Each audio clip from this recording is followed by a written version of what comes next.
Prismos Beauty, the prime of beauty. Shop now on prismosbeauty.com. Rishabh Shetty స్వీయ దర్శకత్వంలో కాంతారా చిత్రానికి prequel గా కాంతారా చాప్టర్ 1 తెరకెక్కుతున్న సంగతి తెలిసిందే. భారీ అంచనాలతో దసరా కానుకగా ప్రేక్షకుల ముందుకు రాబోతున్న ఈ మూవీ ట్రైలర్ తాజాగా విడుదలైంది. ఈ ట్రైలర్ అదిరిపోయే visuals, powerful dialogues, goose bumps తెప్పించే బ్యాక్గ్రౌండ్ మ్యూజిక్ తో ఆకట్టుకుంది.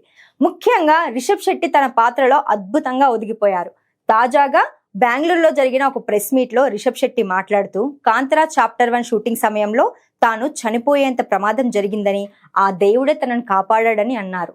షూటింగ్ సమయంలో తనకు 4 సార్లు ప్రమాదం జరిగిందని, అప్పుడే తాను చనిపోయేవాడినని, కానీ ఆ దేవుడే తనను కాపాడాడని, ఆ దేవుడి ఆశీస్సులు ఉన్నాయి కాబట్టే ఈ చిత్రం పూర్తయిందని చెప్పారు. అలాగే అనేక ప్రమాదాలు జరిగాయి. కొందరు సినిమా యూనిట్ సభ్యులు అనుకోకుండా మరణించడం కూడా జరిగింది. ఈ పరిస్థితులు చుట్టూ ఉన్న వారిని నిరాశలో నెట్టాయి అని తెలిపారు. అయినా కూడా చిత్ర యూనిట్ సవాళ్లను ఎదుర్కొని సినిమాను సమయానికి పూర్తి చేయడానికి కృషి చేసింది. మేము 3 నెలలుగా సరిగ్గా నిద్రపోలేదు. దర్శక బృందం, నిర్మాతలతో సహా ప్రతి ఒక్కరూ ఈ సినిమా కోసం చాలా కృషి చేశారు. సెట్ లో ఎదురైన ప్రమాదాల మధ్య విశ్వాసం, దైవత్వం మాకు రక్షణగా నిలిచింది అని రిషబ్ పేర్కొన్నారు.